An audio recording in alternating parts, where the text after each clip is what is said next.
Y hoy vamos a lo que estuvimos viendo en la lección que dijimos que íbamos a analizarlo.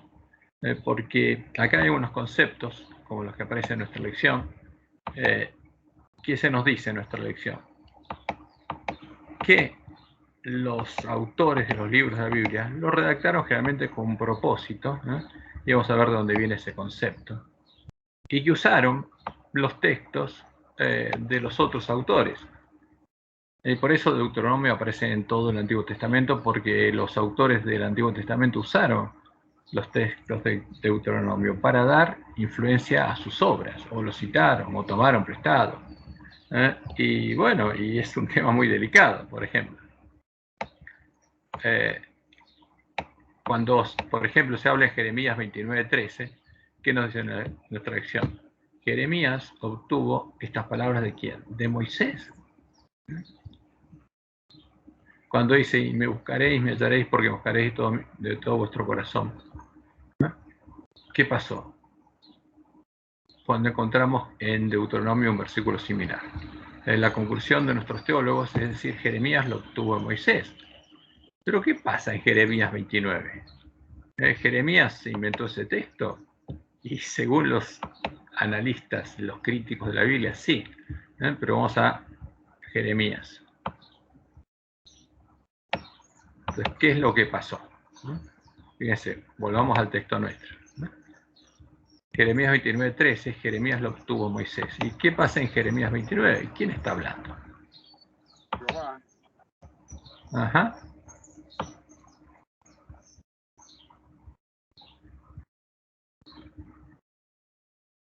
No.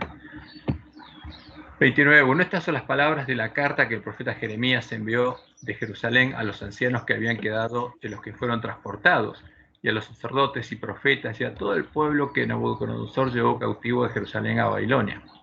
Después que salió el rey Jeconías, la reina, los del palacio y los príncipes de Judá y de Jerusalén, los artífices y los ingenieros de Jerusalén, por mano de Elasa, hijo de Safam, y de Gemarías, hijo de Hilcías, a quienes envió Sedequías, rey de Judá, a Babilonia, a Nabucodonosor, rey de Babilonia, y decía, así ha dicho Jehová de los ejércitos, Dios de Israel. Perdóname, no estás compartiendo pantalla, me parece. Ah, no está compartiendo, no está compartiendo. Bueno, compartir, perdón, me olvidé. Ahí está.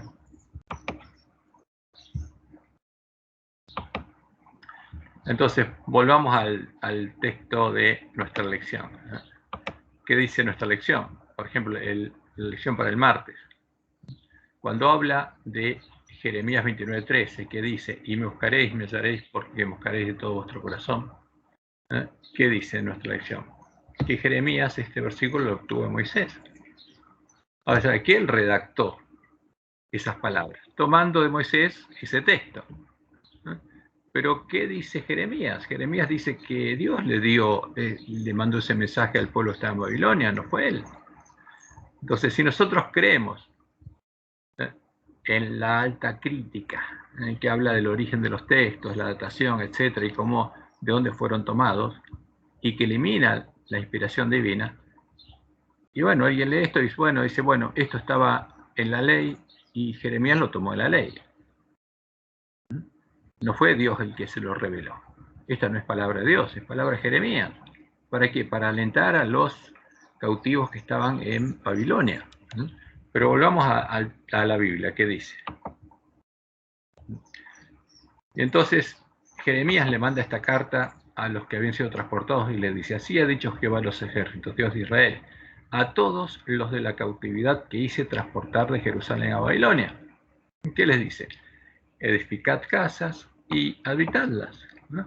Y plantad huertos y comed el fruto de ellos. ¿Por qué? Y por lo menos van a estar 70 años allá, ¿no?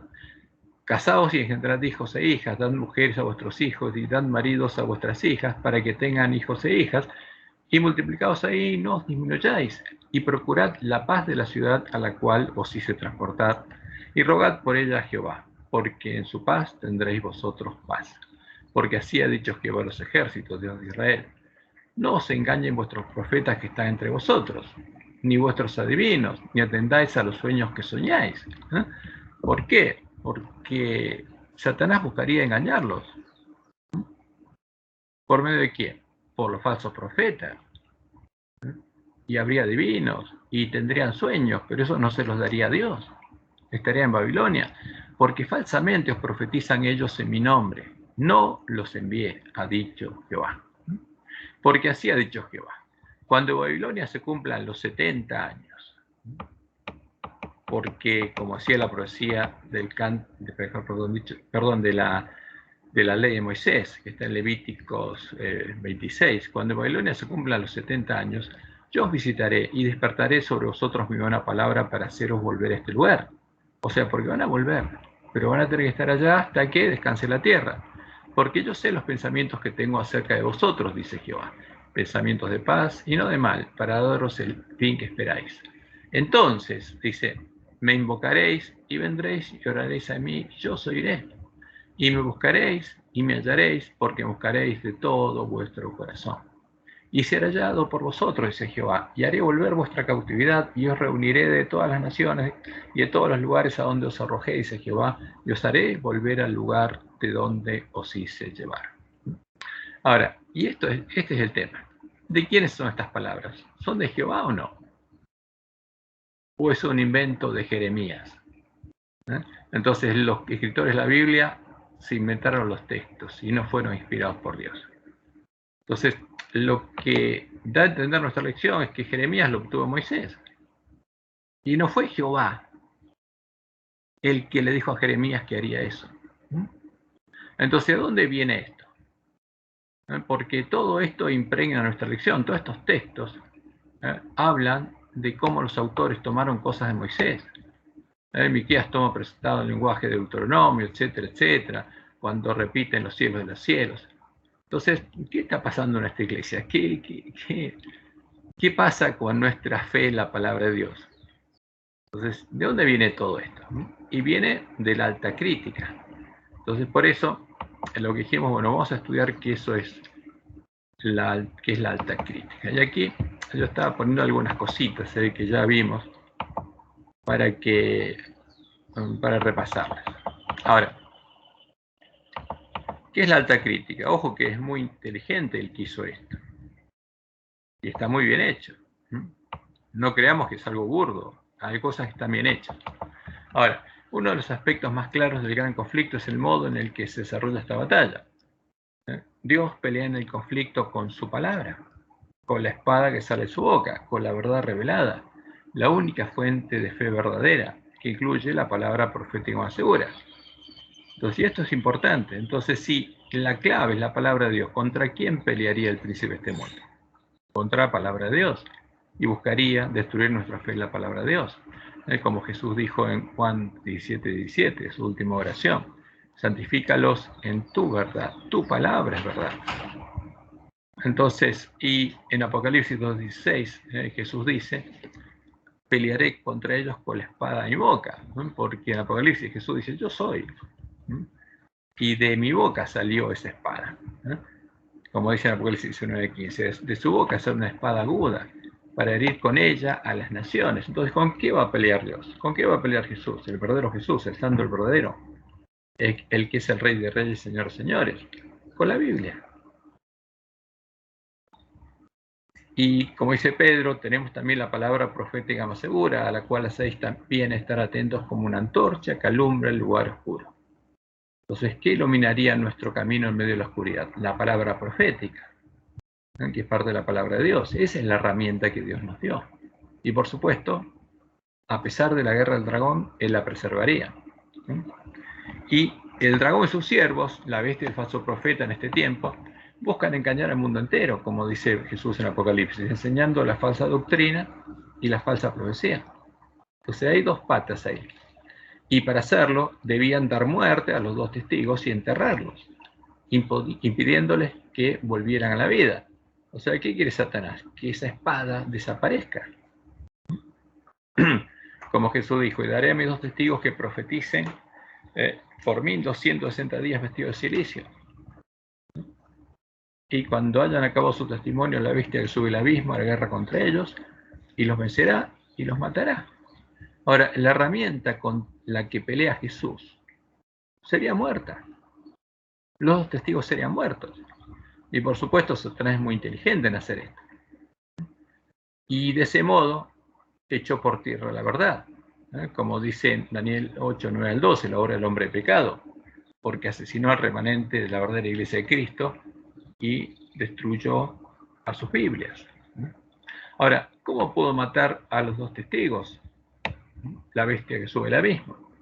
Y lo hizo cambiando las palabras de la Biblia por las palabras de los sabios de Roma, para crear la Biblia católica, una Biblia que con su texto da soporte a las falsas doctrinas de Roma, y al mismo tiempo tuvo que asesinar al remanente.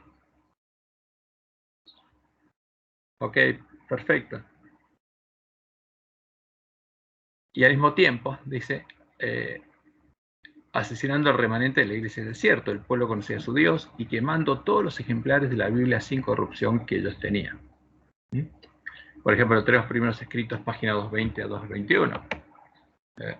¿Es verdad o mentira? Entonces, cuando nosotros escuchamos algo así, tenemos que comprobar la historia si es verdad o no. Entonces, y podemos comprobarlo de dos modos. Viendo, como la misma Roma indica que se creó la Biblia católica en el siglo IV por orden del Papa Dámaso, y comprobando en la Biblia que tenemos, justamente, que hay palabras que contradicen a el Antiguo Testamento. Entonces, si no tenemos dos testigos que dan el mismo testimonio, no podemos dar por verdadero ese testimonio. Entonces, y así podemos identificar fácilmente muchas de las palabras que los sabios de Roma introdujeron en nuestras Biblias. Dice Elena, vi que Dios había guardado en forma especial la Biblia. Sin embargo, cuando los ejemplares de ella eran pocos, hubo sabios que en algunos casos cambiaron las palabras, pensando que estaban haciendo más claro su sentido, cuando en realidad estaban confundiendo lo que era claro, e inclinándolo hacia sus opiniones establecidas que eran gobernadas por la tradición. Entonces ahora tenemos una Biblia que refleja la tradición de Roma. Entonces, ¿cuáles eran los textos originales del Nuevo Testamento? No, por favor. ¿Cuáles eran estos textos originales? No los conocemos, no los vamos a tener. Lo único que sabemos es que el Nuevo Testamento original daba el mismo testimonio que el Antiguo Testamento, ¿no? Porque eran los dos testigos de Dios. Y esa era la Biblia que tuvo la iglesia del desierto hasta que fue eliminada al fin del siglo XIII. Y la Biblia católica fue creada a comienzos a finales del siglo IV. Entonces, durante ese tiempo convivieron las dos Biblias hasta que desapareció la Biblia verdadera, ¿no? Y quedaron solamente los cadáveres de los dos testigos. Por eso, el consejo de Dios es este, ¿no? Todos debieran familiarizarse con la palabra de Dios, porque Satanás pervierte y cita erróneamente las Escrituras. Primero las pervierte y después cita las partes pervertidas que corrompió. Y los hombres siguen su ejemplo presentando una parte de la palabra de Dios a quienes desean conducir por senderos falsos y ocultan la parte que ya haría perder sus planes. Entonces, ¿qué pasa? Hay una parte que niega las doctrinas de Roma. Y por supuesto, la vamos a encontrar en el Antiguo Testamento y en el Nuevo. Y esa parte vamos a ver que coincide en el Antiguo y el Nuevo, porque es el verdadero testimonio. Y nuestros hijos, y se termina diciendo Elena, debieran ser instruidos de tal modo que lleguen a conocer perfectamente la palabra de Dios. O sea, ¿un niño puede llegar a conocerla perfectamente? Sí, sí. ¿Tiene errores de traducción? Seguro que sí. Pero a pesar de ello, hay conceptos que son claros en el Antiguo y el Nuevo Testamento, y un niño los puede entender. Y no lo pueden engañar si entiende esos conceptos, a fin de ser capaces de saber cuando se lee una parte de la Escritura y se deja de leer otra parte, a fin de causar una falsa impresión. Entonces, ¿qué pasó? Los sabios de Roma hicieron un trabajo imperfecto. No fue perfecto el de ellos. Por lo cual, nuestras lámparas pueden ser arregladas y los dos testigos pueden volver a la vida, porque eso es lo que anuncia la palabra de Dios. Y esto generó un gran problema para Roma y para el príncipe de este mundo. Como leemos en Mateo 25, del 6 al 7. Y a la medianoche se oyó un clamor. Aquí viene el esposo, salid a recibirle. Entonces todas aquellas vírgenes se levantaron y arreglaron sus lámparas. ¿Qué pasa ahí? Dios nos dice que las lámparas van a ser arregladas. Y en Apocalipsis 11, el 9 al 12, leemos lo siguiente. Y los de los pueblos, tribus, lenguas y naciones verán sus cadáveres por 3 días y medio. O sea, no es que van a un velorio y se quedan mirándolos, lo van a estudiar. Porque ver los cadáveres no es ver la tapa de la Biblia, es estudiarla, escudriñarla. Y no permitirán que sean sepultados. Porque ¿qué quiere Satanás? Como sabe que esas lámparas se pueden arreglar, quiere quitarlas. Y los moradores de la tierra se regocijarán sobre ellos y se alegrarán.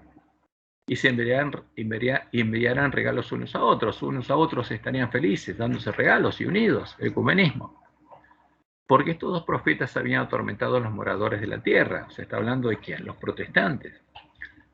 Pero después de 3 días y medio, ¿no? Ese periodo donde hay que estudiar las Biblias, entró en ellos el espíritu de vida enviado por Dios y se levantaron sobre sus pies. O sea, volvieron a la vida, a pesar de que Roma cambió sus palabras. Van a volver a la vida. ¿Por qué? Porque el pueblo de Dios va a saber cuál es la verdad, porque va a arreglar sus lámparas y va a poder dar un testimonio claro de cuál es el testimonio coincidente de los dos testigos. Y cayó gran temor sobre los que los vieron. ¿Por qué? Porque se van a dar cuenta, Roma, el príncipe y sus siervos se van a dar cuenta de que hay un pueblo que conoce de nuevo la verdad. Y oyeron una voz, una gran voz del cielo que les decía, subid acá. Y subieron al cielo en una nube, o sea, como Elías, porque estos son los que van a hacer la obra de Elías. El que arregle sus lámparas y conoce la verdad tiene que hacer la obra de Elías. Y sus enemigos los vieron. Y en Apocalipsis 14 al 7, recién ahí se cumple esta profecía. Vi volar por medio del cielo a otro ángel que tenía el evangelio eterno. O sea, tenía la verdad echada por tierra, la recuperó. Y Satanás lo sabe que se puede hacer. Por eso tiene que pelear en contra de la Biblia. Y para predicarlo a los moradores de la tierra. Y en el original dice, y separa a los moradores de la tierra, que son el remanente de Dios, y a toda nación, tribu, lengua y pueblo, a las dos partes, diciendo a gran voz, temed a quién, a Dios, al Dios verdadero, a Jehová, y darle gloria, porque la hora de su juicio ha llegado. Se está ¿Te por puedo cerrar hacer la una puerta. pregunta? Sí. Hay algo que a mí me confunde. Cuando hablamos de en el versículo 9, dice, y los de los pueblos, tribus y lenguas y naciones verán sus cadáveres por 3 días y medio, y no permitirán que sean sepultados. Ahí hay una parte. Pero después dice, y los moradores de la tierra se regocijan sobre ellos y se alegran y se alegrarán y se enviarán regalos unos a otros, porque estos dos profetas habían atormentado a los moradores de la tierra. ¿Qué diferencia hay entre estos primeros, los que están en el versículo 9 y en el 10? Porque hay unos que se regocijan, porque ya es como que no los molestan más, y los otros no permiten que los sepulten, porque quieren hacer, como decís vos, la autopsia para ver realmente qué es lo que hay ahí adentro de esos cadáveres. ¿Cuál es la diferencia entre los dos? Entonces, ¿A quién representa uno y a quién representa el otro? y los de los pueblos, tribus, lenguas y naciones. O sea, Sí. en general de todos los pueblos, porque Dios tendría su remanente entre todos los pueblos. Verán sus cadáveres por 3 días y medio, está hablando de nosotros. Porque inicialmente la profecía, cuando se habla de la tierra, se habla de Estados Unidos. Es la tierra que ayudó a la mujer. Es la tierra donde Dios levantó la iglesia adventista. Ahora, pero la iglesia adventista ahora se esparció por todo el mundo. ¿Y quién van a hacer esta obra? No van a ser nuestros hermanos en Estados Unidos, dice acá, sino los de los pueblos, tribus, lenguas y naciones. O sea, no los adventistas de Estados Unidos, sino el resto, en todo el mundo. Y ahora los que se regocijan porque los mataron. Porque son todas las iglesias protestantes de los Estados Unidos que se unen a Roma, porque niegan el mensaje del tercer ángel, reconocen a Roma como la verdadera iglesia de Cristo y se unen a ella en puntos comunes de doctrina. Es como Dios le mostró a Elena de White. Y juntos van a influir en el Estado, en Estados Unidos, para que se levante una bestia ahí. Está bien, por eso dice los de la tierra se alegran. Todos se alegran, porque se regalan unos a otros, reconociéndose incluso los adventistas como parte de la iglesia de Cristo. y parte del plan divino para evangelizar al mundo. ¿Y qué pasó con el Apocalipsis y el mensaje del tercer ángel? No existe más. Dentro del pueblo adventista y dentro de los protestantes se olvidaron de la reforma, reconocieron a Roma como la verdadera iglesia de Cristo y adoptaron como propias sus doctrinas, las doctrinas definidas en los concilios ecuménicos de Roma. A ver, ¿y qué hicieron? La Biblia, los cadáveres, y entiérrenlos. Si ya nos unimos en puntos comunes de doctrina con Roma, Cristo le dio a Roma la autoridad de atar y desatar, y lo que ella definió en sus concilios ecuménicos es la verdad. Y ahora tenemos un catecismo ecuménico. Somos todos católicos. Entonces, y eso es lo que está pasando. Es que, Cristian, Sí. yo lo veo así que, en cierto modo, los adventistas de Ángeles de la Odisea ven al mensaje del primer ángel, por ejemplo, adorar al Creador. Bueno, ellos creen que lo están adorando.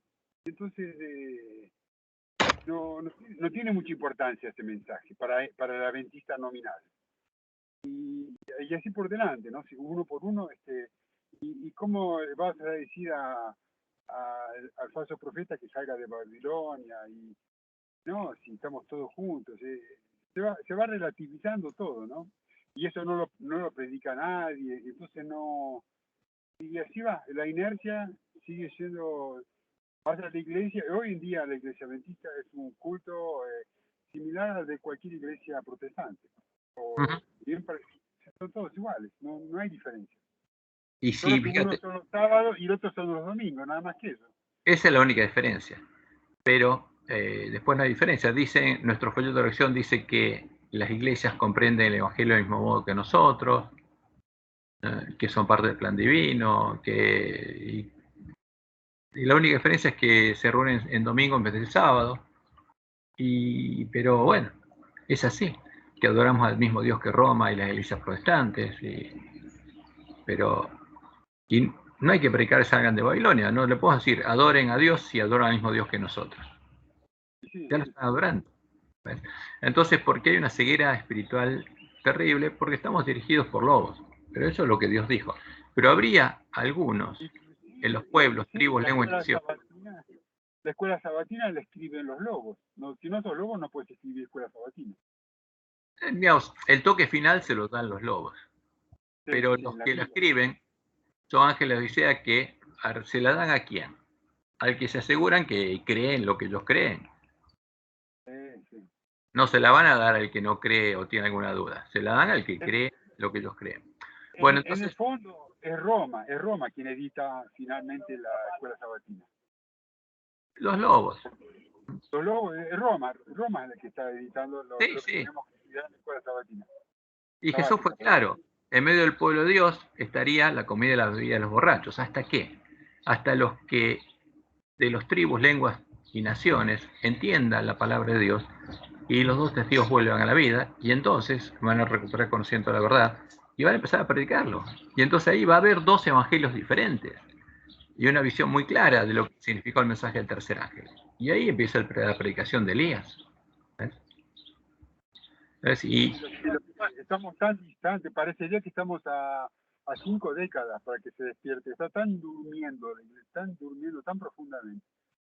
Te das cuenta cuando escuchas un sermón como el que escuché hoy, ¿no? Pero es que lo que Dios dice es que eso no va a cambiar. No van a pasar 5 décadas para que cambie, porque no va a cambiar, como Dios le mostró a Lena. O sea, que en la iglesia adventista Dios le mostró que habría muchas reformas y ninguna sería del error a la verdad, sino sería para profundizar más y más el error, ¿no? Entonces, pero lo que hay que hacer es predicar el mensaje de Elías, para que el que tenga hambre y sed de justicia pueda oírlo y pueda creer al Evangelio y se una a los que están predicando para llegar a ser parte de la esposa del Cordero. Y después lo mismo va a pasar con el pueblo que está en Babilonia. Pero el conflicto es claro y está centrado acá. Satanás quiere impedir que los dos testigos vuelvan a la vida. ¿Tú crees que es importante enfocarnos también para unirnos con los otros hermanos disidentes, que se unan a nosotros, los otros hermanos disidentes? No hay, porque la pregunta es, ¿qué significa ser disidentes? Algunos hermanos son disidentes porque creen que la iglesia adventista es Babilonia y hay que salir de ella. Entonces no podemos Ese no es el mensaje de Dios. No es Entonces no podemos unirnos a ellos a predicar ese mensaje. Lo que Dios nos dice es que prediquemos y demos el alimento a tiempo a nuestros hermanos. O sea, el verdadero alimento, el que viene de la palabra de Dios, lo que es la verdad. El Evangelio eterno. El mensaje de Elías. O sea, pero Elías no tuvo que unirse con nadie. No tenemos que formar otra organización. Es un trabajo que tenemos que hacer personalmente, de testimonio.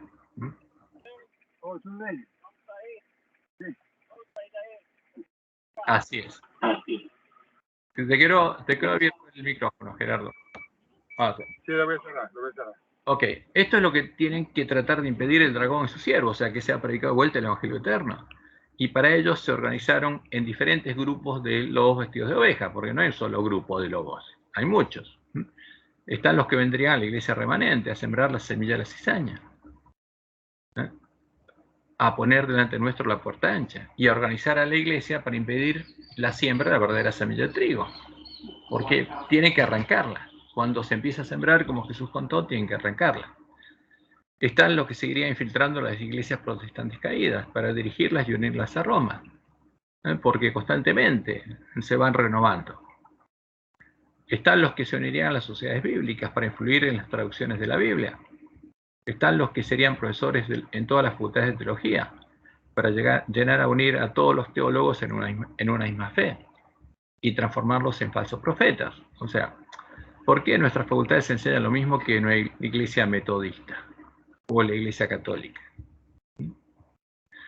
Los sabios están los que, justamente el grupo de lobos que serían los sabios que creerían las ideas que serían introducidas en todas las iglesias. O sea, porque están los que generan esas ideas.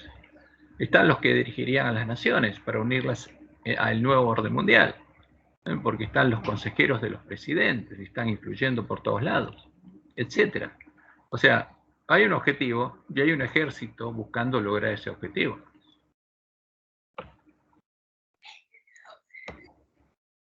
Ahora, y hay una guerra importante justamente contra la palabra de Dios. Entonces vamos a enfocarnos ahí. Y hay dos cosas que Satanás y sus siervos no pudieron corromper. Primero, las palabras del Antiguo Testamento, como estaban en el tiempo en que Jesús vino a la tierra, porque fue conservado por el pueblo judío. O sea, ese Antiguo Testamento fue conservado por los judíos y también ahora se pudieron encontrar los rollos de Qumran, que verifican la fidelidad del texto masorético, porque los masoretas lo que hicieron fue al texto hebreo antiguo agregarle vocales en forma de números o señales para que pudieran... Venístelo para acá, no vas a poder. Acá está ese cable, vení por el otro también. Por el cable. ¿Qué? Bueno, ponelo. Estamos acá como... Bueno, entonces hay dos cosas que Satanás y sus siervos no pudieron corromper. Las palabras del Antiguo Testamento, por lo menos en el estado que estaban cuando vino Jesús acá a la tierra, o sea, la Biblia que usó Jesús y la Biblia que usó la iglesia primitiva, porque fue conservado por el pueblo judío, y además ahora se encontraron los rollos del Qumran y se verificó la fidelidad de ese texto. Y la otra cosa es la palabra profética más segura, porque su significado estaba oculto a los sabios de Roma. O sea, cuando corrompieron las palabras del Nuevo Testamento, como no entendían de qué se trataba, eso lo dejaron sin tocar y después se dieron cuenta, ahora se dieron cuenta. Cuando Dios levantó la iglesia de Reforma se dieron cuenta del problema que tenían y de que nuestras lámparas se podían arreglar. Entonces por eso cuando Dios levantó la iglesia de Reforma, Lutero salió de Roma con los cadáveres de los dos testigos en su mano y la Biblia católica empezó a ser traducida y leída por los miembros de la iglesia de Reforma. Y entonces Satanás y sus siervos se dieron cuenta de estos detalles. ¿Y qué buscaron hacer para remediarlos? Varias cosas.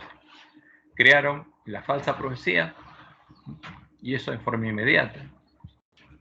Y después profundizaron lo que es la baja crítica y la alta crítica. Entonces la falsa profecía empezaron con el preterismo, el futurismo, con Rivera, Alcázar, Rivera y Bellarmino, que es el que consolidó todo, el que creó la Universidad jesuita, el colegio romano, y después está el tema de la baja crítica y la alta crítica. A ver, esto burdamente, después lo vamos a ver bien cómo lo definen los autores de cada uno de estos. ¿Qué es la baja crítica? Es la crítica textual que busca, supuestamente, corregir errores de copiado y de traducción, como empezó a hacerlo San Jerónimo en el siglo IV. Esa es la baja crítica, o la crítica textual. Busca corregir esos errores de copiado y de traducción. Después está la alta crítica, que es la que busca estudiar científicamente el origen y la datación de los textos de la Biblia. O sea, busca entender de dónde provienen estos textos.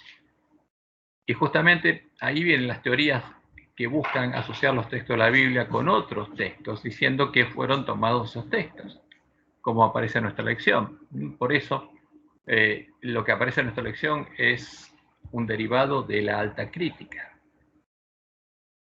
Y justamente con esto buscan destruir la fe del pueblo de Dios en la Biblia, porque vamos a ver algunos de los postulados, algunas conclusiones de la alta crítica. Y está la falsa profecía, que es la que usa la alta crítica para desviar en forma pretérita o futurista el anuncio de la profecía, indicando que los autores de los libros de la Biblia no son los que creemos. Por ejemplo, Moisés o Daniel, y que esos libros fueron compuestos muchos años después de ellos.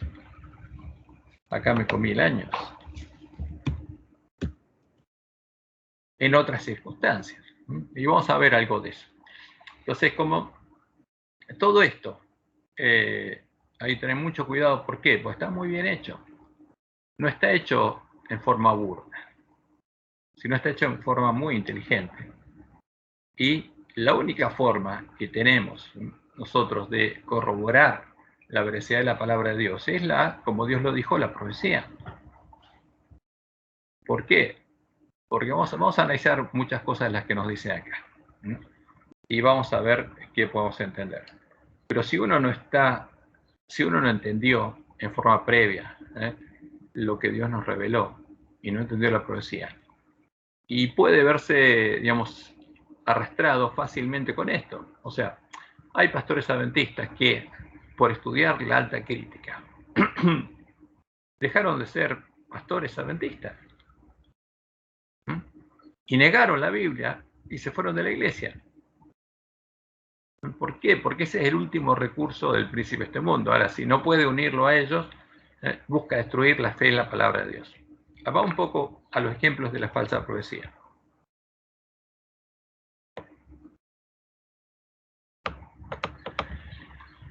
En la introducción al Apocalipsis de la Biblia de Jerusalén, esta es la última versión de 2009, porque la Biblia de Jerusalén es una Biblia creada por los jesuitas en Roma, y la primera versión fue del año 1957, siguiendo la interpretación de los jesuitas Alcázar, Rivera y Belarmino, para quitarle toda autoridad a la palabra profética más segura, que anunció la obra que harían la bestia romana y anuncia la obra que harán en este tiempo la bestia del falso profeta, se indica que el Apocalipsis no le fue revelado a Juan como una profecía, porque eso es lo que buscan, destruir la fe en la palabra de Dios.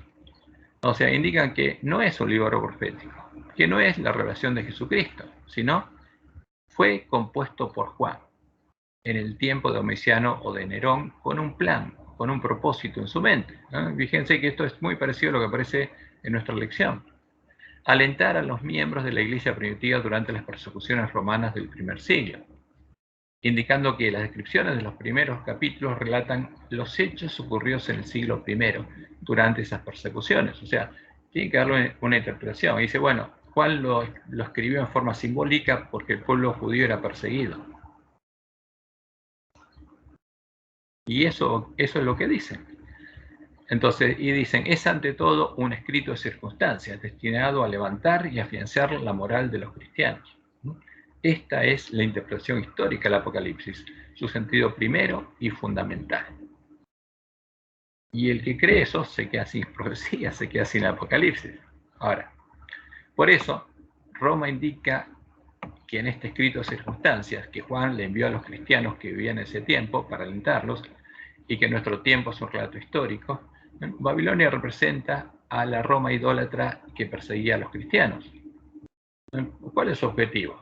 Como los protestantes se dieron cuenta que Roma es la Babilonia de Apocalipsis, tenían que crear una interpretación distinta para contradecir a los que los protestantes estaban estudiando y viendo en la Biblia, que la profecía se había cumplido de tal modo que claramente apuntaba a Roma como Jezabel y como la Babilonia de Apocalipsis. Pero ¿qué conclusión llegan los jesuitas? Que Babilonia representa a la Roma idólatra que perseguía a los cristianos. Incluso en la versión anterior a esta de 2009 se aseguraba que las 7 cabezas de la bestia escarlata de Apocalipsis 17 representan a 7 emperadores romanos. Como podemos ver, usando el preterismo, para citarlo todo en el siglo I, Roma indica que el Apocalipsis relata sucesos pasados, ocurridos en el siglo I, y por supuesto que Juan observó, y concluye con un epílogo de estilo apocalíptico, ¿no? Que, como veremos, ¿no?, ellos dicen siguiendo el estilo inaugurado por el autor del libro de Daniel, porque son 2 estilos apocalípticos, novelísticos, pero no son revelación de Dios. Les niegan la revelación de Dios. Vamos a ver directamente lo que está en el comentario. Entonces, ¿qué dicen ellos? Sea que optemos por el tiempo de Domiciano o por el de Nerón, es indispensable para comprender debidamente el Apocalipsis volver a situarlo en el ambiente histórico que lo vio nacer. Un periodo de perturbaciones y persecuciones violentas contra la iglesia naciente. Porque al igual que los apocalipsis que lo precedieron, especialmente el de Daniel, dicen, y en los que se inspira manifiestamente, es ante todo un escrito de circunstancias, que relata circunstancias que Juan veía, no futuras. Porque ellos niegan la inspiración. Entonces, cuando en un escrito aparece algo es porque el que lo escribió lo estaba viendo. Entonces está relatando cosas que vio, destinado a levantar y afianzar la moral de los cristianos, escandalizados sin duda de que se pudiera desencadenar una persecución tan violenta contra la iglesia del que había afirmado. Pero ánimo, yo he vencido al mundo. Para realizar su plan, fíjense, Juan tenía un plan. Juan vuelve sobre los grandes temas proféticos tradicionales, especialmente el de el gran día de Yahvé. Los profetas anunciaban al pueblo santo, esclavo bajo el yugo de los asirios, de los caldeos y luego los griegos dispersados y casi destruidos por la persecución, el día cercano a la salvación, en que Dios vendría a liberar a su pueblo de manos de sus opresores, devolviéndole no solo la libertad, sino también poderío y dominios sobre sus enemigos, a su vez castigados y destruidos. Cuando Juan escribía, la iglesia, el nuevo pueblo elegido, acaba de ser diezmada por una sangrienta persecución. Entonces cita Apocalipsis 13, 6, 10 al 11, 16, 6, 17, 6, como que se refieren a lo que ya había pasado en el siglo I, desencadenada por Roma y el Imperio Romano, la bestia, pero a instigación de Satanás, en capítulos 12, 13, 12 al 4, el adversario por excelencia de Cristo y de su pueblo. Entonces, con este preterismo, tratan de darle una explicación al Apocalipsis.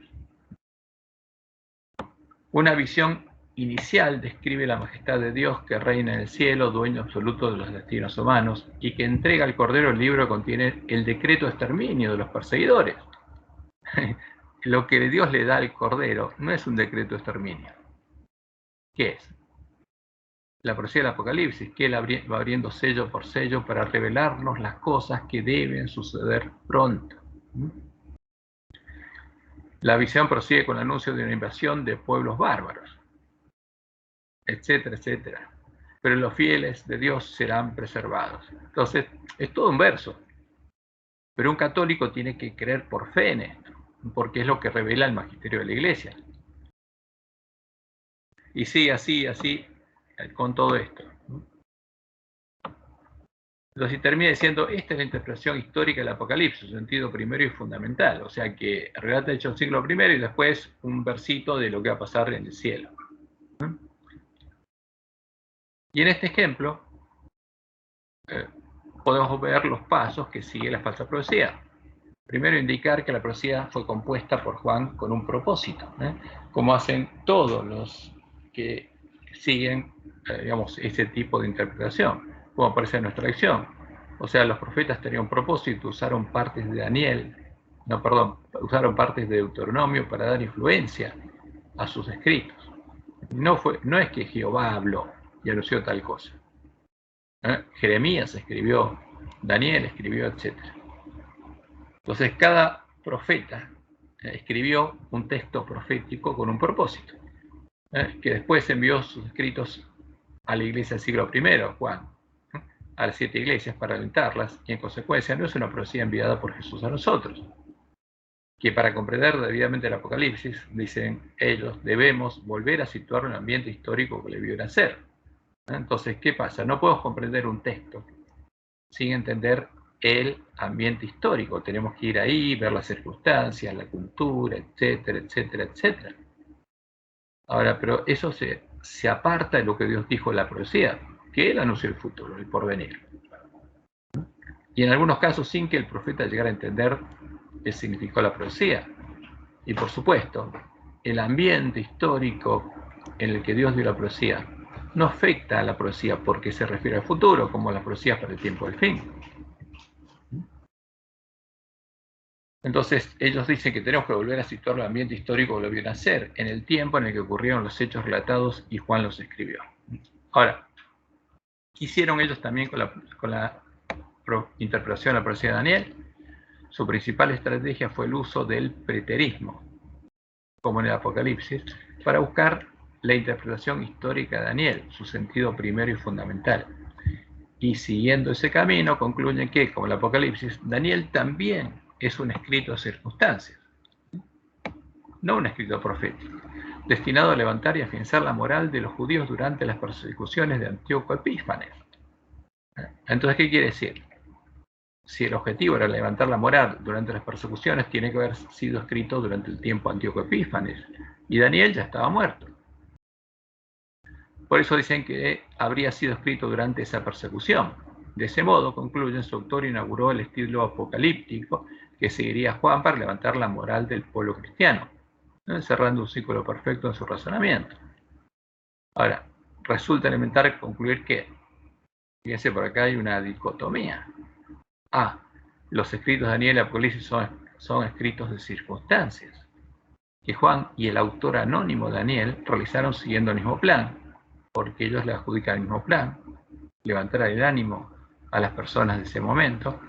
O B, los escritos de los libros de Daniel y Apocalipsis son revelaciones proféticas de Dios, que Daniel y Juan no crearon siguiendo un plan, sino nos transmitieron como auténticos profetas. Ahora, ¿cómo comprobamos esto? Y es fácil, no es complicado, porque nosotros ahora en este tiempo podemos ver a la historia. Podemos ver en la historia el cumplimiento de la profecía. Y podemos ver si realmente o no se cumplió literalmente cada cosa de las que Dios anunció en la profecía de Daniel. O sea, pasó en la historia eso, podemos ver el cumplimiento de cada profecía. Y sí, lo podemos ver. Entonces, ese es el problema que tiene Satanás. Que si nosotros estudiamos la profecía y vemos en la historia el cumplimiento de la profecía, todo esto nos damos cuenta que es un verso. Ahora, si alguien no estudia por su cuenta la profecía y la historia, y no ve en la historia el cumplimiento de la profecía, y puede creer cualquier cosa, ¿no? Pero Dios es claro. Él nos dejó la profecía ¿para qué? Para guiarnos al lugar oscuro.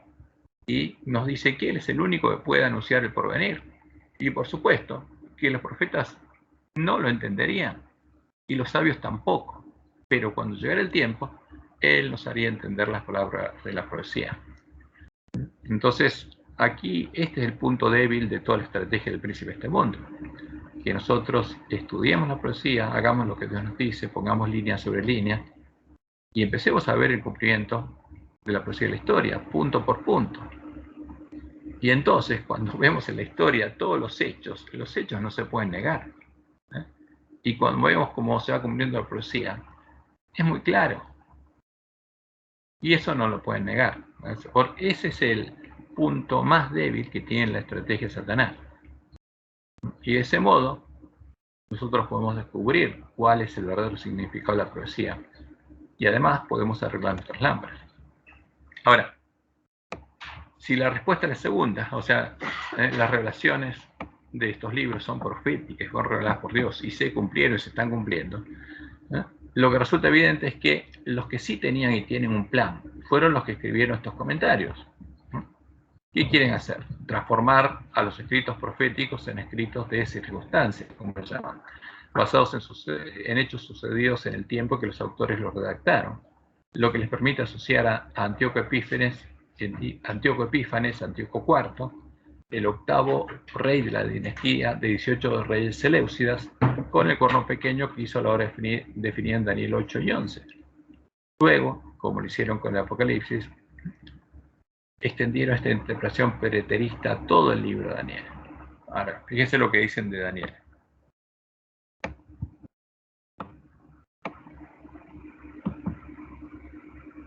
La fecha, cuando analizan Daniel, dice la fecha de esta queda fijada por el claro testimonio que da el capítulo 11. Y entonces dicen, este es el método de interpretación profética. Hay que ver cuándo se cumplió la profecía.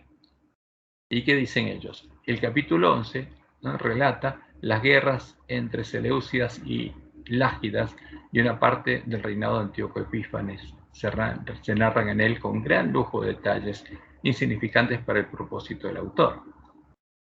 A ver, Daniel 11 relata el reinado de los Seleucidas y de Antíoco Epífanes. No. Por supuesto que no. Este relato no se parece a ninguna profecía del Antiguo Testamento y a pesar de su estilo profético, refiere a sucesos ya ocurridos. Pero a partir de 1140 cambia el tono. Se anuncia el tiempo del fin, de una manera que recuerda a los otros profetas. El libro, pues, habría sido compuesto durante la persecución de Antíoco Epífanes y antes de la muerte de este, incluso antes de la victoria de la insurrección macabea, es decir, entre el 167 y 164. Entonces, ¿qué buscan? Esto es la alta crítica, buscar cuál es el origen y el autor de estos libros. Pero vamos a Daniel 11. ¿Qué dice Daniel 11? Porque esto es un verso total y es fácil de darnos cuenta que es un verso. Vamos a Daniel. Y contra esto no tienen defensa los jesuitas. Entonces, cuando uno va a Daniel y empieza a ver la historia, y va a asociar claramente esto con la obra del Imperio Romano, porque pasa, fíjense, cuando llegamos al 1130,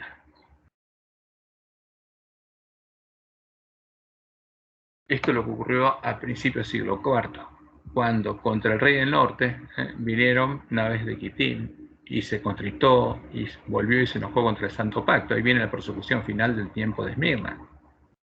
Y después se entendería con los que abandonen el Santo Pacto. Entonces, hay un rey del norte que se entendería con los que abandonen el Santo Pacto. Y se levantarán en su parte tropas. ¿Y quién levantó tropas? Constantino. Que profanarán el santuario fortaleza y quitarán el continuo. La palabra sacrificio no está. Y pondrán la abominación desoladora. Ahora, Jesús, cuando habló en la profecía de Mateo 24, habló del profeta Daniel y dijo que esto es parte de la profecía de Daniel, no es otro autor. El que lea Daniel entienda, porque acá es introducida y después en Apocalipsis 12 se muestra cuando aparece. Y con lisonjas seducirá a los violadores del pacto, mas el pueblo conoce a su Dios, se esforzará y actuará. Y lo interesante es esto otro, que no pueden negarlo. Apocalipsis 11:37. Habla el rey del norte, del Dios de sus padres no hará caso. Ahora, ¿Antíoco Epífanes apostató al Dios de sus padres? No, de ningún modo. Porque persiguió al pueblo de Dios buscando hacer que adoren al Dios de sus padres. Pero ¿quién apostató al Dios de sus padres? El hombre pecado. Ni el amor de las mujeres. ¿Quién se hizo célibe? Ni respetará a Dios alguno, porque sobre todo se engrandecerá, mas honrará en su lugar, en el Dios de sus padres, al Dios de las fortalezas. Entonces, ¿quién es este? Tiene que ser un apóstata. ¿De quién? De Jehová. Tiene que ser un cristiano que apostató y que llegó a ser rey del norte. Y por supuesto, Antíoco no tiene nada que ver con esto. O sea, hay muchas cosas que impiden que sea el rey del norte. pero esta es la más clara.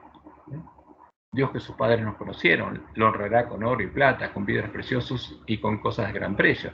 Con un Dios ajeno se hará de las fortalezas más inexpugnables, porque adorar al Dios de Roma. ¿Y esto lo cumple Antíoco? No, él no apostató a su Dios, al contrario.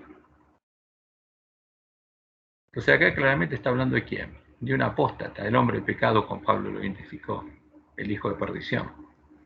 Entonces, y fácilmente, cuando uno entiende la profecía, puede mostrar que esto que dicen los jesuitas es un verso. Porque ellos lo que buscan es desviar la vista, hacernos creer en la falsa profecía. Entonces acá tenemos la aplicación de lo que es la antacrítica, diciendo que de acuerdo a estos criterios, el autor no pudo haber sido Daniel, porque el autor tiene que haber observado los hechos que ocurrieron durante el tiempo de Antíoco Epífanes y lo escribió en ese tiempo. Pero es un verso. Entonces dice, la finalidad del libro es sostener la fe y la esperanza de los judíos perseguidos por Antíoco Epífanes, etcétera, etcétera. Daniel y sus compañeros se han visto sometidos a las mismas pruebas, abandono de las prescripciones de la ley, en el capítulo 1, tentaciones de la idolatría, 3 y 6, pero han salido victoriosos, y los antiguos perseguidos han tenido que reconocer el poder del verdadero Dios. Entonces toma esto, dice, bueno, ahí el autor de Daniel, de este libro, que es anónimo, toma esa historia y la relata para darle ánimo a los que en ese tiempo están siendo perseguidos, para decirle que del mismo modo ellos van a vencer. Al perseguidor moderno se lo pinta con rasgos más negros, pero cuando la cólera de Dios quede satisfecha, 8:19, 11:36, vendrá el tiempo del fin, dicen, etcétera, etcétera, y entonces se acabarán las desdichas y el pecado. Es como si fuera una novela. Por eso dicen que esta parte es apocalíptica. Y este misterioso Hijo de Hombre, al que el versículo 7, 18, 21 a 27 identifica con la comunidad de los santos, es también su cabeza, el jefe del reino escatológico. Pero no es el Mesías davídico, ¿no? El que aparece en Daniel 7 en el juicio no es Jesús. Esta interpretación individual se hizo corriente en el judaísmo y lo reiteró Jesús, que se aplicó el título de Hijo del Hombre para recalcar el carácter trascendente y espiritual de su mesianismo. Fíjense, y que terminan diciendo, el libro de Daniel ya no representa la verdadera corriente profética, fue compuesto e inmediatamente escrito por un autor que se oculta detrás de un seudónimo. Y termina diciendo, las visiones de la segunda parte ofrecen la revelación de un secreto divino, explicado por ángeles para los tiempos futuros, en un estilo intencionalmente enigmático. Este libro sellado, 12:4, inaugura plenamente el género apocalíptico que había sido preparado por Ezequiel y que florecerá en la literatura judía. El Apocalipsis de San Juan es su equivalente en el Nuevo Testamento. Entonces, ¿qué dice? Juan hizo lo mismo que el autor anónimo de Daniel. Y por supuesto, esto no tiene nada que ver con una corriente profética verdadera. Entonces, ¿qué usan? Todos los argumentos de la alta crítica para decir esto fue escrito en tal fecha, no tiene nada que ver con Daniel, y es tal cosa. Y en caso de Juan, es simplemente algo para animar al pueblo de Dios. ¿Pero es verdad esto? Entonces, ¿tiene que ser verdad o mentira? Y nosotros tenemos que comprobarlo. Ahora, de ese modo, buscaron y buscan lograr varios objetivos simultáneos. Primero, negar la responsabilidad del Papa y de la Iglesia de Roma por la obra predicha en la profecía. O sea, levantarse contra el príncipe de los ejércitos, contra el verdadero Jesús, como un anticristo. Quitar su obra sacerdotal y continua. Echar por tierra el lugar de su santuario, asolando a su iglesia, a su ejército, para ocupar su lugar, como una antiiglesia, a la que Jesús llama Jezabel y la sinagoga de Satanás. Echar por tierra la verdad, el conocimiento del verdadero Dios y el verdadero evangelio, para poner en su lugar la mentira, a un Dios ajeno, el Dios de las fortalezas, al dragón y a un falso evangelio. Porque la profecía es clara. Y Jesús dijo claramente, por sus frutos los conoceréis. Ahora, ¿Roma llegó a conocer las profundidades de Satanás? ¿Se convirtió en asesina? Sí. Y también buscan afirmar que la iglesia de Roma es la iglesia verdadera, que la fe de Roma es la fe verdadera, que sus doctrinas son la verdad, y que la verdad no fue echada por tierra. Entonces, por eso necesita negar la profecía para afirmar esto. Y el falso profeta ya se unió a Roma, y por supuesto afirma lo mismo, porque creen que Antíoco Epífanes es el antitipo del cuerno pequeño. Y por supuesto negar la necesidad de una reforma que nos permita recuperar el conocimiento de la verdad echada por tierra. Y el falso profeta, ¿qué hizo? Negó la reforma y se unió a Roma en puntos comunes de doctrina, adoptó como propias las doctrinas de Roma. Y negar que el lugar santuario de Dios, formado por el pueblo que conocía a su Dios, el pueblo que guardaba los mandamientos de Dios, tenía la fe de Jesús y, como fruto de la obra de Dios en ellos, tenía el testimonio de Jesús, necesita y vaya a ser reedificado, porque quiere impedir que los lugares asolados sean reedificados. En definitiva, buscan negar lo que Jesús dice a las iglesias del Apocalipsis, especialmente lo que le dice a los miembros de la iglesia de la Reforma en Apocalipsis 3, del 7 al 12, el 7 del 1 al 4, el 14 del 1 al 12, el 17 del 1 al 8, y en el mensaje de Apocalipsis 18, para indicarles la obra que deben hacer en este tiempo. Quieren negarlo, pero por supuesto va a haber un pueblo que va a leer, oír y guardar las palabras de la profecía, porque no es un verso del Apocalipsis, tampoco Daniel. Luego de ver con nuestros ojos estas interpretaciones que forman parte de la tradición de Roma, al leer y estudiar nuestras Biblias, no debemos olvidar que, como lo fue Bellarmino, los jesuitas son los encargados de traducir la Biblia de Roma y nuestras Biblias, para que sus palabras sustenten a la doctrina de Roma y a la interpretación de la profecía que ellos crearon, como por ejemplo agregando la palabra sacrificio a la palabra continuo en el libro de Daniel, para asociar el continuo con el sacrificio del templo de Jerusalén, quien interrumpió Antíoco Epífanes, y no con la obra de intervención de Cristo durante el tiempo de la iglesia cristiana. Entonces, y eso es lo que pasa. Entonces vamos un poco a ver lo que... ¿Tiene algún comentario sobre esto? ¿Alguna pregunta? Yo lo pasé rápido por suponiendo que la mayoría lo conocen, pero...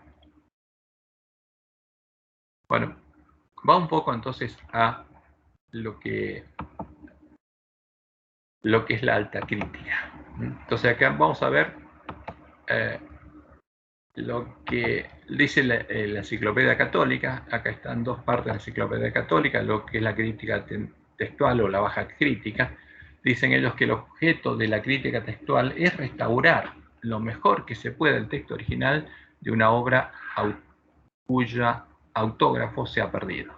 O sea, esta crítica textual difiere de la crítica cuya finalidad es investigar las fuentes de una obra literaria, estudiar su composición, determinar su fecha y seguir la pista de las influencias y varias transformaciones a lo largo de los tiempos.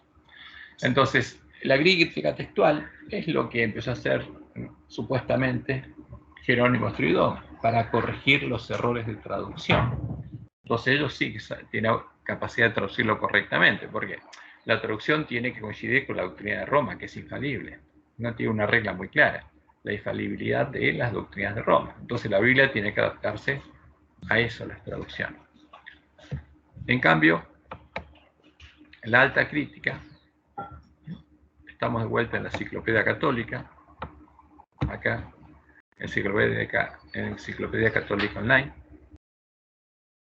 Omnia docet per omnia. ¿Qué significa esto en latín?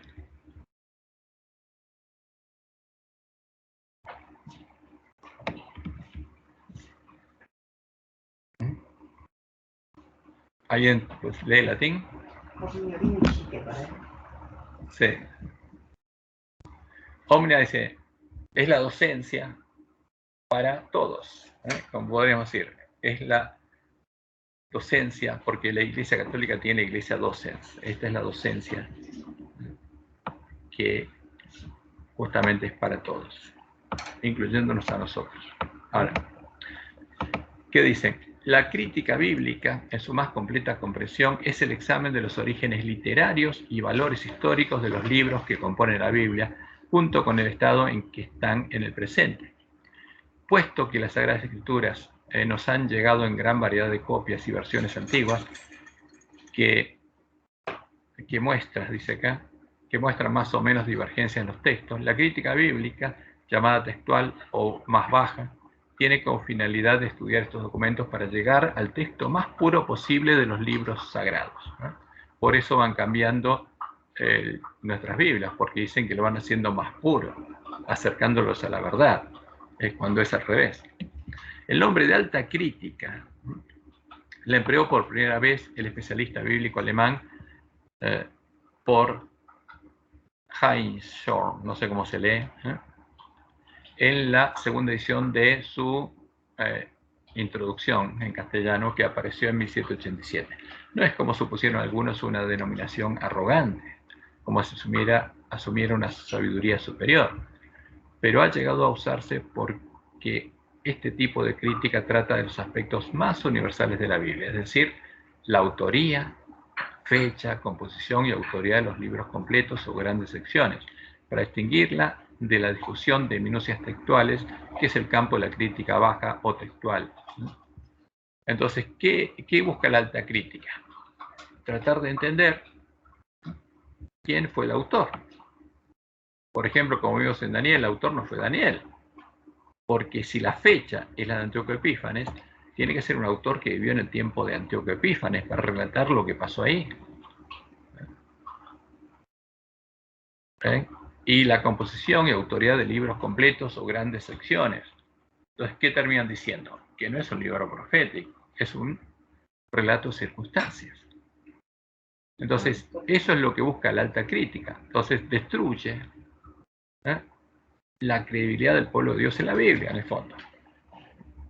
Porque, a ver, Satanás tiene un objetivo. Si no puede engañarnos, eso nos cree en la doctrina de Roma, y que creamos lo que dicen los cadáveres, tiene que destruir la confianza en la palabra de Dios. Y además te hace pensar que vos, si no sos una persona especializada, no sos capaz de leer la Biblia ni sacar provecho de ella, porque decir, no vas a entender nada, y entonces pasa a ser lo que se dice... Algo está muy lejos de nosotros. Claro, es para personas preparadas, no puede hacerlo ahora, cualquiera. La traducción del Strong. Alguien sabe. Sí. ¿Escuchaste? No, el Strong lo que hace te muestra el original, pero ellos critican el original. Dicen que el original... Pero entonces es seguro el Strong, más o menos. El Strong simplemente te hace una referencia movido con el original que tenemos, o sea, por ejemplo, el hebreo o el griego. Ahora, ellos critican el original, quién lo escribió y en qué tiempo se escribió. Y si el autor fue Juan, fue qué sé yo, no sé, Daniel, fue Moisés, etc.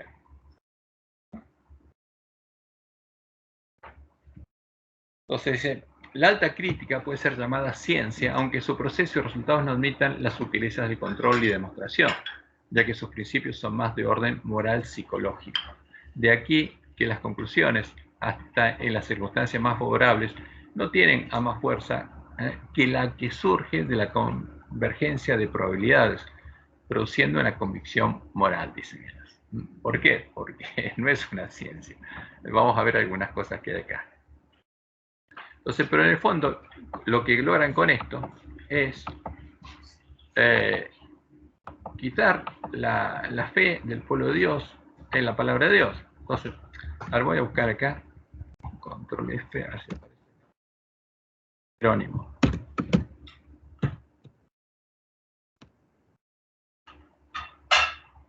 Entonces, fíjense que esto no es nuevo, porque empezó en el tiempo en que se creó la Biblia católica.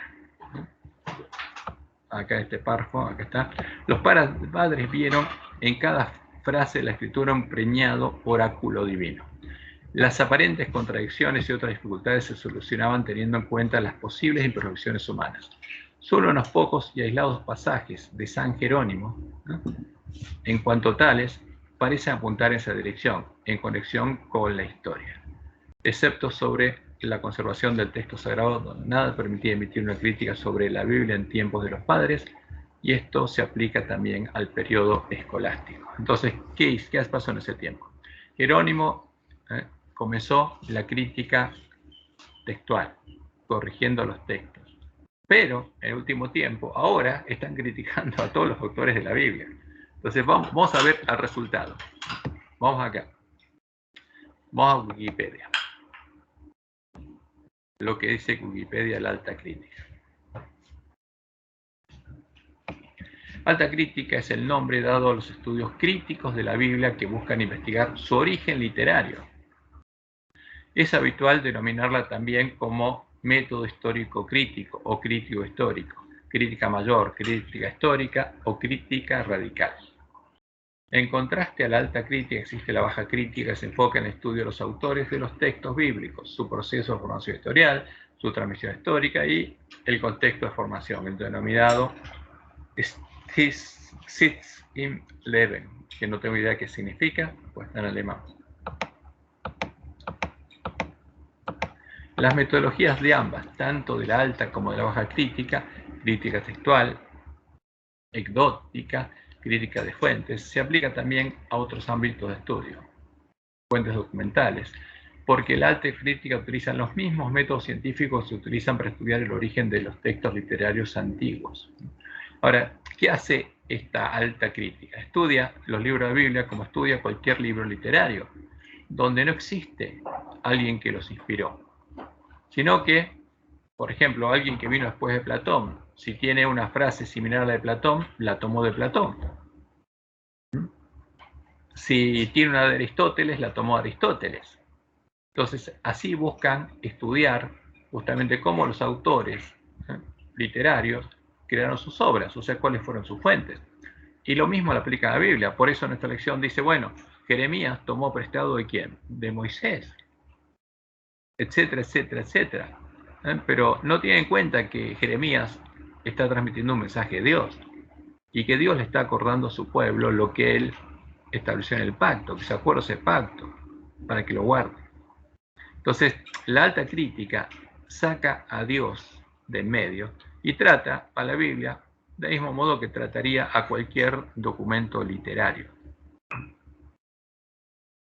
Entonces, también ¿sí? A partir del libro histórico. Entonces vamos a ver el resultado de la alta crítica con el Pentateuco. Van a ver qué llamativo, que hacen lo mismo que hicieron con Daniel y Apocalipsis. La alta crítica, sea bíblica, clásica, bizantina o medieval, se enfoca en la fuente de un documento. Buscan cuál es el origen del documento. Como ejemplo en Daniel, decir, no fue Daniel. ¿Y cuál es el argumento? Este. Para determinar quién lo escribió, cuándo y dónde fue escrito. Entonces, ese es el resultado. Ahora, vamos a ver, por ejemplo, cuando hablan de el Pentateuco. Acá hay un diagrama donde ellos tienen hipótesis de cómo fue escrito la Torá, de dónde vino la Torá. Y van a ver que ellos dicen que no la escribió Moisés. Y que no fue escrita justamente cuando vivió Moisés, sino hasta 750 años después de que Moisés murió. Vamos a ver lo que dice. Entonces, por supuesto, el que estudia todas estas cosas y cree esto, y bueno, pierde su fe en la Biblia. Entonces, pero fíjense que siempre es una hipótesis todo esto, una suposición. Y tenemos que conocerla porque en algún momento al pueblo de Dios lo van a enfrentar por esto para quitarle su fe en la Biblia. Pero ¿cómo revalidamos nuestra fe en la Biblia? Como Dios nos dijo, viendo y cumpliendo la historia de la profecía, viendo que las profecías que Dios anunció por medio de Moisés todavía no se cumplieron, pero se cumplió literalmente una por una, viendo lo que Dios anunció por los profetas. Y es imposible que se cumpla esa profecía si no fue anunciada por Dios. Ahora, ¿no es lo mismo los judíos con el Nuevo Testamento con razón a Jesús? Y entonces dicen... Claro, los judíos aplican al Nuevo Testamento la misma alta crítica. Sí. Y lo sacan a Jesús. Empiezan a buscar las fuentes del Nuevo Testamento. Y dicen que no existió, que no... Y en algunos casos tienen razón, porque hay partes del Nuevo Testamento que San Jerónimo, los autores del Nuevo Testamento de la Biblia Católica, tomaron ¿de quién? De escritores que no eran cristianos, de paganos. Pero bueno, volvamos acá, vamos a esta parte para ver a dónde lleva la alta crítica. Entonces, y leamos acá, dice, la hipótesis documentaria, hipótesis documental, o hipótesis de Wellhausen, propone que los primeros 5 escritos del Antiguo Testamento, Génesis, Éxodo, Levítico, Números y Deuteronomio, que juntos se conocen como la Torá o Pentateuco, son una combinación de documentos que provienen de 4 fuentes de origen y narrativa originalmente independiente, que eran fuentes paralelas y que se combinaron posteriormente por una serie de redactores, editores, y dieron origen al Pentateuco, como lo conocemos en la actualidad. O sea, ¿qué quiere decir? Que hubo un montón de escritores que generaron esto, que no fue Moisés. La hipótesis fue desarrollada durante los siglos VIII y XVIII y XIX en un intento por reconciliar las incoherencias del texto bíblico.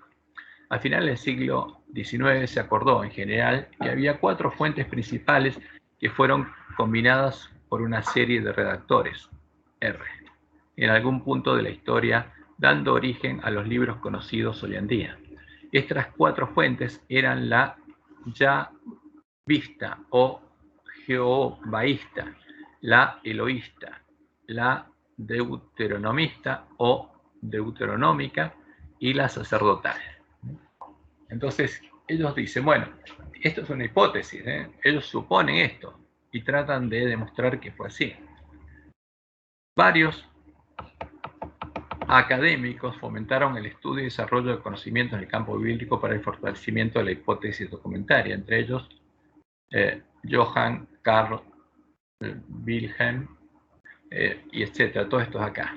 Sin embargo, el más destacado de todos fue Julius Wellhausen, 1844-1918, un teólogo cristiano, erudito, bíblico y orientalista alemán, que contribuyó al desarrollo de la hipótesis al ordenar las fuentes de manera cronológica como primero la jehovista, después la eloísta, la deuteronómica y la P es la de los sacerdotes, creando un marco coherente para demostrar una hipotética evolución en la historia religiosa del pueblo hebreo.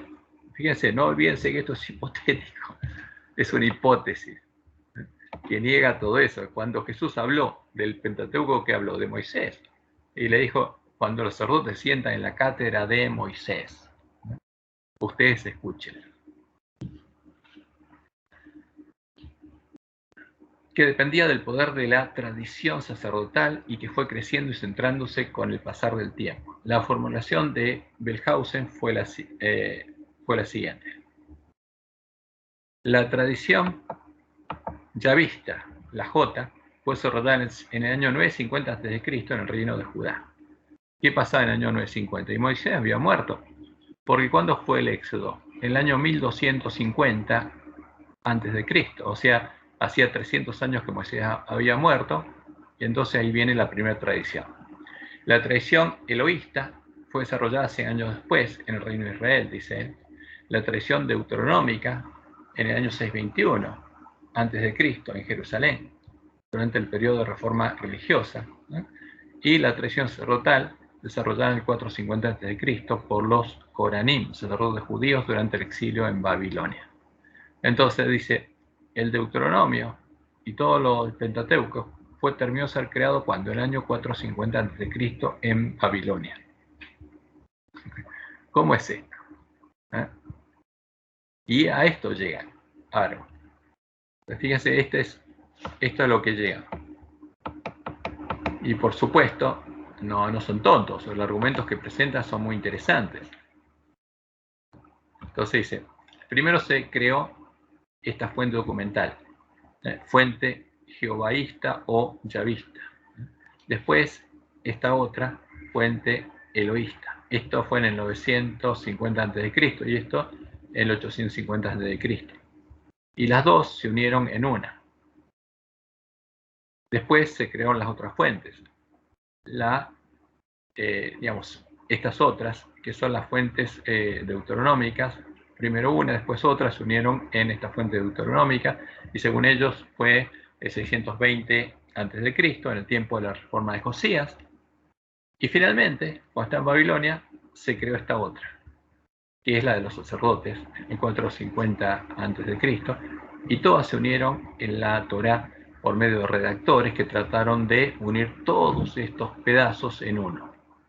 Y hubo diferentes redactores. Y esa es la hipótesis de ellos. Entonces, y al lado de esto queda la parte de historia deuteronómica. El libro de Josué, el libro de Jueces, el libro de Samuel, Primera y Segunda, el libro de Reyes 1 y 2, etc. Entonces ahí viene la hipótesis de ellos. ¿Cuál es la verdad? La Torá fue escrita en el año 450. Y entonces, ¿dónde está Dios? No existe Dios. Es todo un invento. Son obras literarias de los hombres. Entonces, esto es lo que ellos hacen. ¿Para qué? Para que si no creemos en la doctrina de Roma, quitarle la fe totalmente al pueblo de Dios en la Biblia.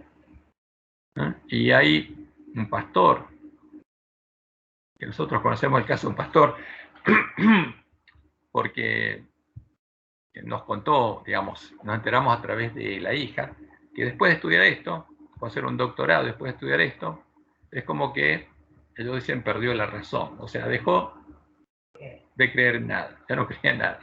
Es todo un verso y se fue. Entonces, eso es lo que busca el príncipe de este mundo. Ahora, ¿cuál es la fuente de nuestra fe? Como dice Pablo, la fe viene por el oír y el oír por la palabra de Dios.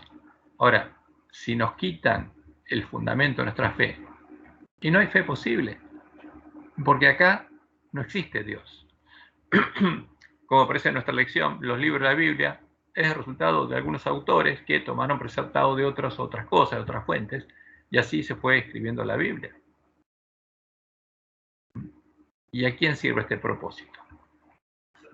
Al príncipe de este mundo. ¿Por qué es el objetivo? Porque Dios pelea con la palabra que sale de su boca. Ah, pero de la boca de Dios no salió nada. Son todos autores acá que escribieron cualquier cosa. ¿En qué creemos? Entonces, en esta parte, entonces, cuando uno lee los argumentos, porque hay que leerlos, porque hay argumentos que son claros y racionales, pero hay otros que son versos, que son hipótesis. Entonces uno tiene que leer, si algunos se quiere meter a escucharlos, a leerlos, y va a ver que algunos argumentos son racionales y son coherentes. Ahora, ¿cuál es la conclusión que uno puede entender? Por ejemplo, ellos citan que, vamos a verlo, uno va a, acá tengo la Biblia, va a Deuteronomio.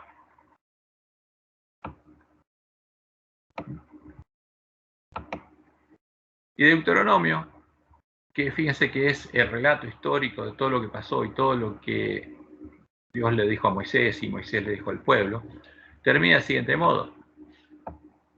Vamos a Deuteronomio 34. ¿Y qué relata Deuteronomio 34?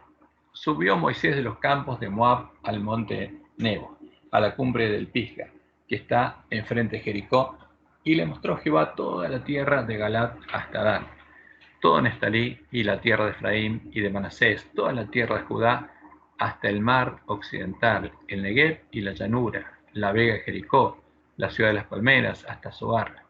Y le dijo Jehová, esta es la tierra que juré a Abraham, a Isaac y a Jacob, diciendo, a tu descendencia la daré.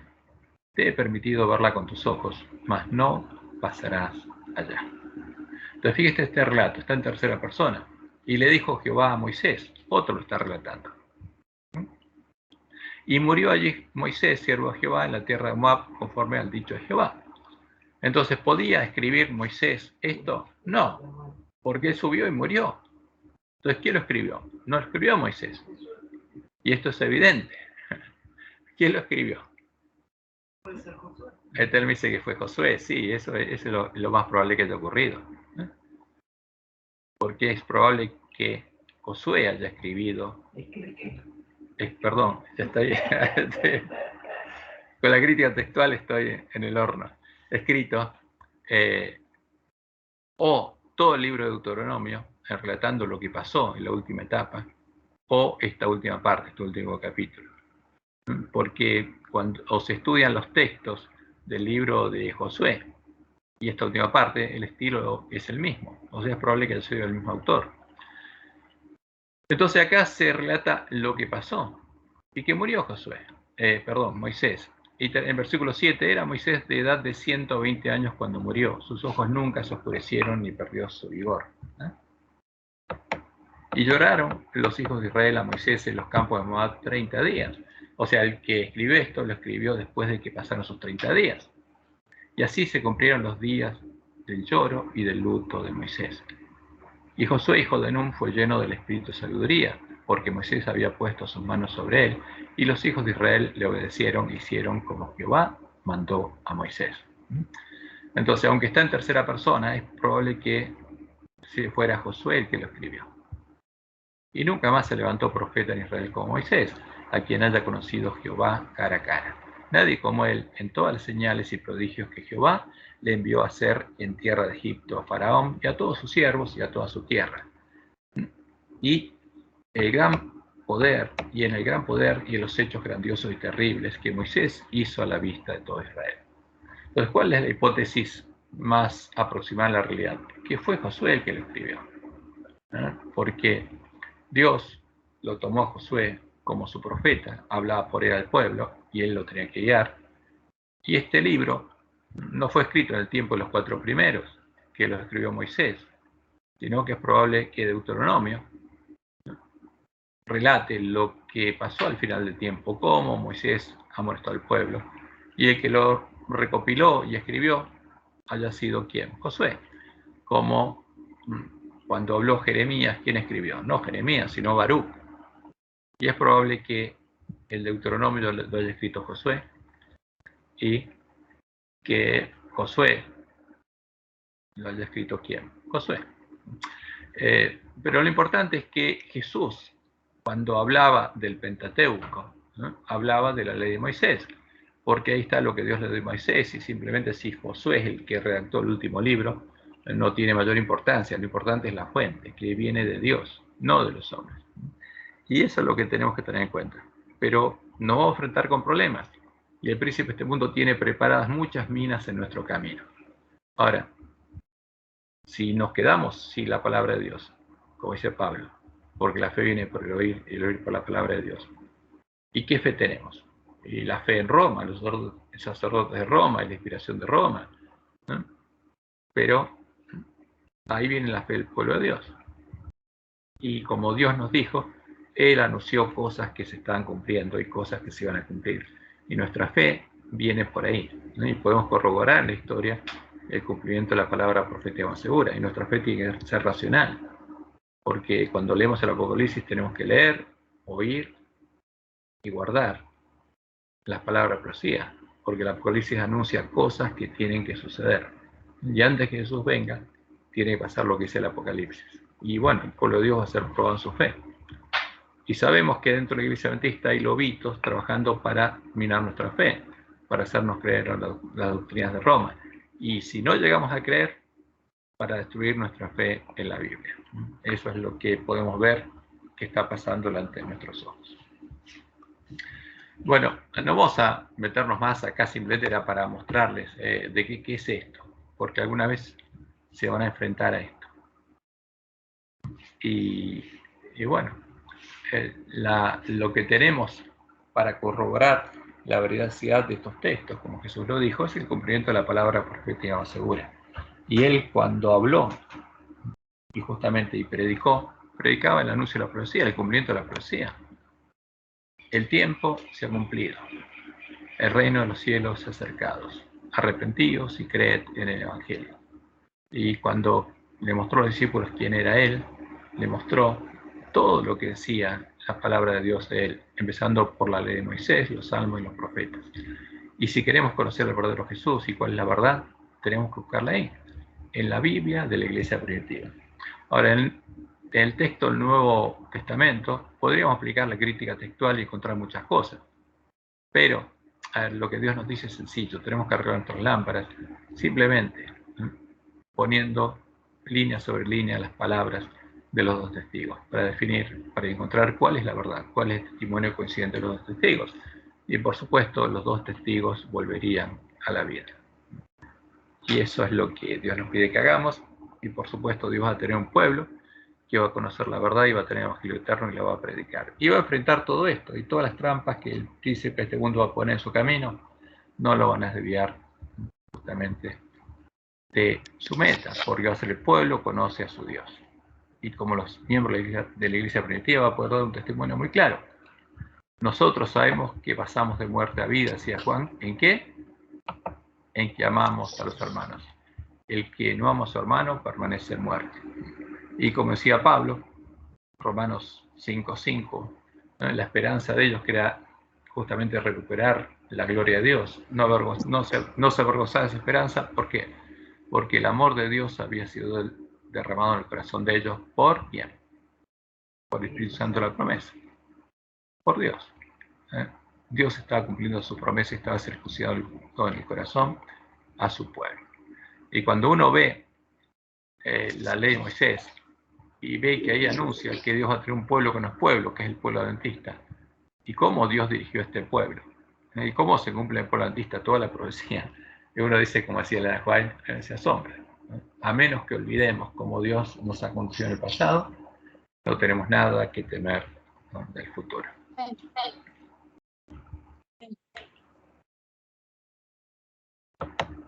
Bueno, ¿hay alguna pregunta? Vamos a parar.